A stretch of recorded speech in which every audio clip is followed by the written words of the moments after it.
Video में हम बात करेंगे हमारे second main topic notions of a work and the kinetic energy, the work energy theorem.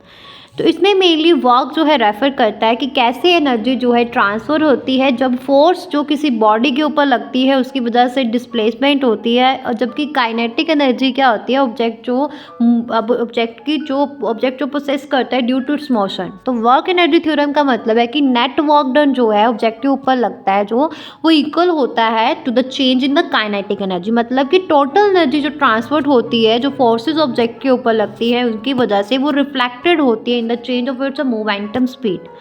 Clear हुआ? हाँ जी। मतलब कि वर्क एनर्जी थ्योरम, अगर मैं वर्क की बात करूँ, defined as the product of force and displacement in the direction of a force, मतलब W is equal to F into d. और जब फोर्स की वजह से ऑब्जेक्ट मूव करता है तो work is done on the object. तो इसको हम मैं करते हैं ना जॉल। तो काइनेटिक अगर एनर्जी की बात करूँ तो एनर्जी जो है ऑब्जेक्ट की, एनर्जी ऑब्जेक्ट जो प्रोसेस करता है ड्यू टू इट्स मोशन, और इसको हम कैलकुलेट कर सकते हैं K is equal to half mv square. m यहाँ पे मास है और v यहाँ पे वेलोसिटी है। वर्क एनर्जी थ्योरम की अगर बात करूँगी तो नेट वर्क जो लगता है, नेट वर्क डन जो है ऑब्जेक्ट के ऊपर जो लगता है वो इक्वल होता है चेंज इन काइनेटिक एनर्जी के। मैथमेटिकली इसको हम एक्सप्रेस कर सकते हैं is as f W net is equal to delta K is equal to half mv square into F2 और half minus half mv square I2, जहाँ पे Vf is the final velocity and V is the initial velocity. Clear हुआ? KF minus KI is equal to W, ये बोल रही हूँ okay mainly. हाँ जी। उसके बाद इसके अगर मैं एग्जांपल्स की बात करूँ तो जैसे हम किसी कार को पुश करते हैं कि वो एक्सेलरेट करे, when you push a car to accelerate it you are doing a work on the car which increases its kinetic energy. जब हम ब्रेक्स को अप्लाई करते हैं तो कार जो है धीरे धीरे स्लो डाउन होना स्टार्ट करती है, तो फ्रिक्शन जो है नेगेटिव वर्क करता है ऑन द कार और decreasing it's kinetic energy. Clear हुआ यहाँ तक? ओके। और इसमें मेन डेफिनेशन जैसे एक बार फिर से ये सारा एक बार आपको समझा देती हूँ।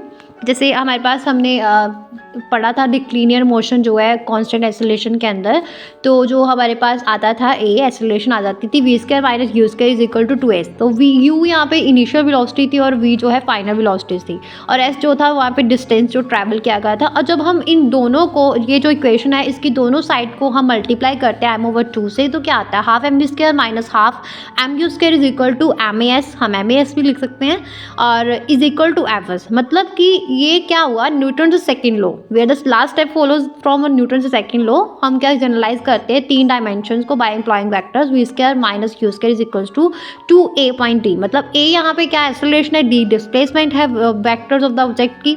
फिर हम फिर से मल्टीप्लाई करते हैं दोनों साइड्स को m/2 से, तो half mv square minus half mq square is equal to ma point d is equal to f into d. ये आ जाता है ओके। तो ये हमें यहाँ से ये पता चलता है कि definition of work and kinetic energy. तो left side of the equation जो है is the difference in the quantity half the mass times the squares of the speed from its initial value to the its final value. हम इसको बोलते हैं कि जब quantities हैं we call each of this quantities the kinetic energy dotted by k, और right side का जो प्रोडक्ट है displacement and component of the force along the displacement, ये क्वांटिटी जो है वर्क है और इज डॉटेड बाय W। तो हम लिख सकते हैं KF minus KI is equal to W। KI क्या है, इनिशियल, और फाइनल KI क्या है, इनिशियल काइनेटिक एनर्जी, और KF क्या है, फाइनल काइनेटिक एनर्जी ऑब्जेक्ट की। वर्क रेफर करता है force and displacement over which its act, मतलब work is done by a force on the body over a certain displacement. तो हमें इससे क्या मिलता है वर्क एनर्जी थ्योरम की में कि जो चेंज आता है kinetic energy of A particle से वो इक्वल होता है जो वर्क डन किया जाता है on it by the net force. Clear हुआ? हाँ जी। ओके। तो यहाँ पे हमारा सेकंड मेन टॉपिक फिनिश होता है।